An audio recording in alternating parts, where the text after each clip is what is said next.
നമസ്കാരം. നമ്മൾ ഇന്ന് സംസാരിക്കാൻ പോകുന്നത് പതിറ്റാണ്ടുകൾക്ക് മുൻപുള്ള, അതായത് 1953 വന്ന ഒരു ലേഖനത്തെക്കുറിച്ചാണ്. പക്ഷേ അതിലെ ഒരു ചോദ്യം അത് ഇന്നും ഒരുപക്ഷെ എന്നത്തെക്കാളും പ്രസക്തമാണ്. നമ്മൾ ഇത്രയൊക്കെ മുന്നോട്ട് പോയല്ലേ, എന്നിട്ടും എന്തുകൊണ്ടാണ് മനുഷ്യന്റെ ഉള്ളിന്റെ ഉള്ളിൽ ഒരു സങ്കടം, ഒരു വേദന ബാക്കി നിൽക്കുന്നത്? നമുക്കിതിനെപ്പറ്റി ഒന്ന് ആഴത്തിൽ നോക്കാം. അപ്പോ നമുക്ക് ഈ ഒരു പ്രധാന ചോദ്യത്തിൽ നിന്ന് തന്നെ തുടങ്ങാം.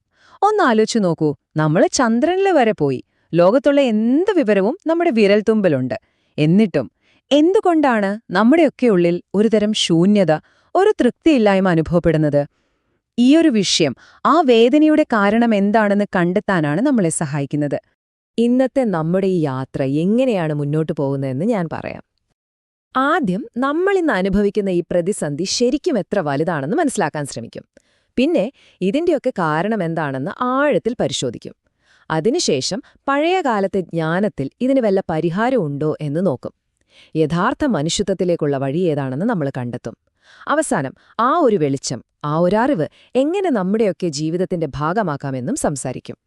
ശരി, അപ്പോൾ നമുക്ക് ആദ്യത്തെ ഭാഗത്തേക്ക് കടക്കാം. പ്രതിസന്ധിയിലായ മനുഷ്യരാശി. ഇത് ഏതെങ്കിലും ഒരു രാജ്യത്തിന്റെയോ ഒരു കൂട്ടം ആളുകളുടെയോ മാത്രം പ്രശ്നമല്ല. ലോകം മുഴുവൻ അനുഭവിക്കുന്ന ഒരു പൊതുവായ സങ്കടത്തെക്കുറിച്ചാണ് നമ്മൾ സംസാരിക്കുന്നത്. ഇത് ഇന്നോ ഇന്നലെയോ തുടങ്ങിയൊരു കാര്യമല്ല. 1953 ഈ ലേഖനം നമ്മളെ ഓർമ്മിപ്പിക്കുന്നത് എന്താന്ന് വെച്ചാൽ, ഈ പ്രശ്നം മനുഷ്യന്റെ ഉള്ളിൽ ഒരുപാട് കാലമായി വേരൂന്നിയിട്ടുണ്ട് എന്നതാണ്. ചുറ്റുമൊന്ന് കണ്ണോടിച്ചാൽ നമുക്ക് കാണാൻ കഴിയും. ആ അസംതൃപ്തിയുടെയും വേദനയുടെയും പ്രതിഫലനങ്ങൾ എല്ലായിടത്തുമുണ്ട്. അപ്പോ എന്താണ് ഈ വേദനയുടെ യഥാർത്ഥ കാരണം? നമ്മുടെയൊക്കെ ധാർമ്മികമായ അടിത്തറയ്ക്ക് എവിടെയാണ് വിള്ളൽ വീണത്? നമുക്കതൊന്ന് സൂക്ഷ്മമായി പരിശോധിക്കാം. നമുക്ക് സാമൂഹിക തലത്തിൽ നിന്ന് തുടങ്ങാം. മനുഷ്യർ തമ്മിലുള്ള സ്നേഹം, ആ ഒരു സഹാനുഭൂതി, അതൊക്കെ കുറഞ്ഞു വരുന്നു. നമ്മൾ സോഷ്യൽ മീഡിയയിലൊക്കെ ഒരുപാട് കണക്റ്റഡ് ആണെന്ന് പറയുമ്പോഴും സത്യത്തിൽ നമ്മൾ കൂടുതൽ ഒറ്റപ്പെടുകയല്ലേ ചെയ്യുന്നത്? തൊട്ടടുത്തിരിക്കുന്ന ആളുടെ വേദന പോലും നമ്മൾ അറിയുന്നില്ല. അങ്ങനെയൊരു സാഹചര്യമാണ് ഇന്ന് നിലവിലുള്ളത്. ഇനി നമ്മുടെ സമൂഹത്തിന്റെ ഏറ്റവും പ്രധാനപ്പെട്ട ഭാഗമായ കുടുംബങ്ങളിലേക്ക് വന്നാലോ? അവിടെയും കാര്യങ്ങൾ അത്ര നല്ലതല്ല. സ്നേഹത്തിനു പകരം സ്വാർത്ഥത വരുന്നു, ഒരുമയ്ക്ക് പകരം വഴക്കുകൾ കൂടുന്നു. നമുക്ക് സമാധാനം തരേണ്ട വീടുകൾ പലപ്പോഴും യുദ്ധക്കളങ്ങളായി മാറുന്നു. ആ പഴയ ബന്ധങ്ങളുടെ ഊഷ്മളത എവിടെയോ വെച്ച് നമുക്ക് നഷ്ടപ്പെട്ടുപോയി. ഒരു കാലത്ത് ഡോക്ടർമാരൊക്കെ ദൈവത്തെ പോലെ ആയിരുന്നു, അല്ലേ? അതൊരു സേവനമായിരുന്നു. പക്ഷെ ഇന്നോ പലപ്പോഴും അതൊരു കച്ചവടമായി മാറിയിരിക്കുന്നു. രോഗിയുടെ വേദനയേക്കാൾ വലുത് പണമാണെന്നൊരു ചിന്ത ചിലയിടങ്ങളിലെങ്കിലും വരുന്നുണ്ട്.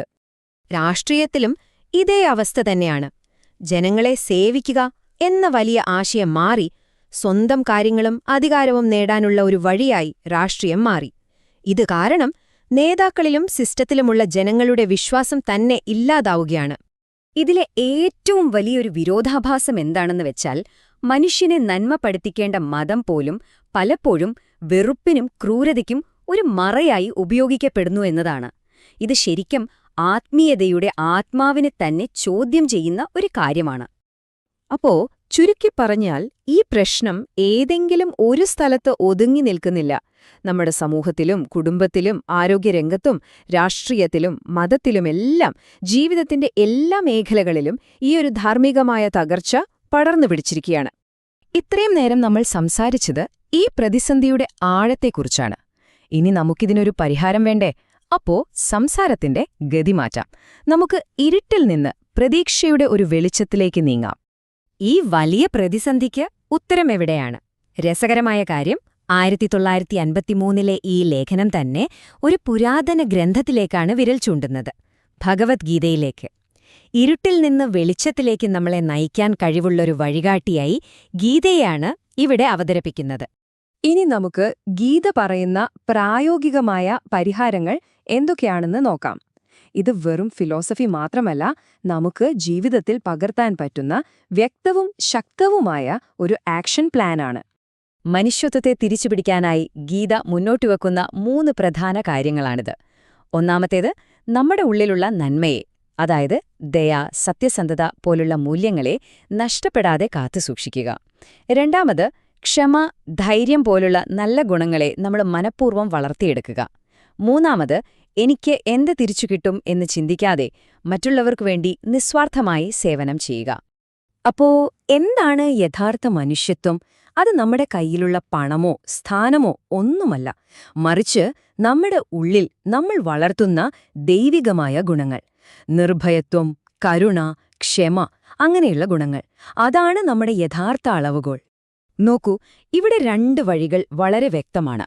ഒന്ന്, സ്വാർത്ഥതയുടെയും അച്ചടക്കമില്ലായ്മയുടെയും വഴി. അത് നമ്മളെ തകർച്ചയിലേക്ക് മാത്രമേ കൊണ്ടുപോകൂ. മറ്റൊന്ന്, നിസ്വാർത്ഥ സേവനത്തിന്റെയും ആത്മനിയന്ത്രണത്തിന്റെയും അറിവിന്റെയും വഴിയാണ്. അത് നമ്മളെ ഉയരങ്ങളിലെത്തിക്കും. ഏതു വഴി തിരഞ്ഞെടുക്കണമെന്നുള്ളത് നമ്മുടെ മാത്രം തീരുമാനമാണ്. ഗീതയിൽ മനുഷ്യന്റെ ദൈവികമായ 20ഓളം ഗുണങ്ങളെക്കുറിച്ച് പറയുന്നുണ്ട്. അതിൽ ചിലത് മാത്രമാണിത്: നിർഭയത്വം, ഹൃദയശുദ്ധി, ക്ഷമ, കരുണ. ഇവയൊന്നും നമുക്ക് നേടാൻ പറ്റാത്ത കാര്യങ്ങളല്ല. നമുക്ക് ഓരോരുത്തർക്കും പരിശീലനത്തിലൂടെ സ്വന്തമാക്കാൻ കഴിയുന്ന ലക്ഷ്യങ്ങൾ തന്നെയാണിത്. ഒന്ന് ഓർത്തു നോക്കൂ, നമ്മൾ നേരത്തെ പറഞ്ഞ സാമൂഹികമായ അകൽച്ചയെ ഇല്ലാതാക്കാൻ കരുണയ്ക്ക് സാധിക്കില്ലേ? രാഷ്ട്രീയത്തിലെ സ്വാർത്ഥതയെ ഇല്ലാതാക്കാൻ ത്യാഗമനോഭാവത്തിന് കഴിയില്ലേ? ഇവയാണ് യഥാർത്ഥ മനുഷ്യനെ ഉണ്ടാക്കുന്നത്. ശരി, ഇനി നമുക്ക് ഈ ചർച്ചയുടെ അവസാന ഭാഗത്തേക്ക് കടക്കാം. ഈ അറിവൊക്കെ നല്ലതാണ്, പക്ഷെ ഇതെങ്ങനെ നമ്മുടെ ജീവിതത്തിന്റെ ഭാഗമാക്കാം? നമ്മുടെ ഉള്ളിലുള്ള ആ വെളിച്ചത്തെ എങ്ങനെ നമുക്ക് സ്വീകരിക്കാം? അപ്പോ നമ്മുടെ ഈ യാത്രയെ ഇങ്ങനെ ചുരുക്കാം. ആദ്യം, ലോകം ഒരു പ്രതിസന്ധിയിലാണെന്ന് നമ്മൾ തിരിച്ചറിയുക. പിന്നെ അതിന്റെ കാരണങ്ങൾ എന്തൊക്കെയാണെന്ന് ശരിക്കും മനസ്സിലാക്കുക. അതിനുശേഷം ഗീത പോലുള്ള ജ്ഞാനത്തിന്റെ ഉറവിടങ്ങളിൽ നിന്ന് വഴി കണ്ടെത്തുക. അവസാനം ആ തത്വങ്ങൾ ജീവിതത്തിൽ പ്രാവർത്തികമാക്കി നമ്മുടെ ഉള്ളിലെ നന്മയെ പുറത്തുകൊണ്ടുവരിക. ഇതാണ് മാറ്റത്തിലേക്കുള്ള ശരിയായ വഴി. ലോകം മാറണമെന്ന് നമ്മളെല്ലാവരും പറയാറുണ്ട്. പക്ഷേ ആ മാറ്റം, ആ ഒരു ചിന്താവിപ്ലവം തുടങ്ങേണ്ടത് വേറെ എവിടെയുമല്ല, നമ്മൾ ഓരോരുത്തരിലുമാണ്. എന്നിൽ നിന്ന്, നിങ്ങളിൽ നിന്ന്. ഓരോ വ്യക്തിയും സ്വന്തം ഉള്ളിലെ വെളിച്ചം കണ്ടെത്തുമ്പോഴാണ് ഈ ലോകം മുഴുവൻ പ്രകാശപൂർണമാകുന്നത്.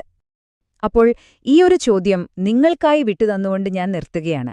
മനുഷ്യത്വത്തിന്റെ ഈ പാതയിലൂടെ നടക്കാൻ, നമ്മുടെ ഉള്ളിലെ ആ യഥാർത്ഥ മനുഷ്യനെ കണ്ടെത്താൻ നമ്മൾ തയ്യാറാണോ? ഇത് നമ്മൾ ഓരോരുത്തരും സ്വയം ചോദിക്കേണ്ട ഒരു ചോദ്യമാണ്.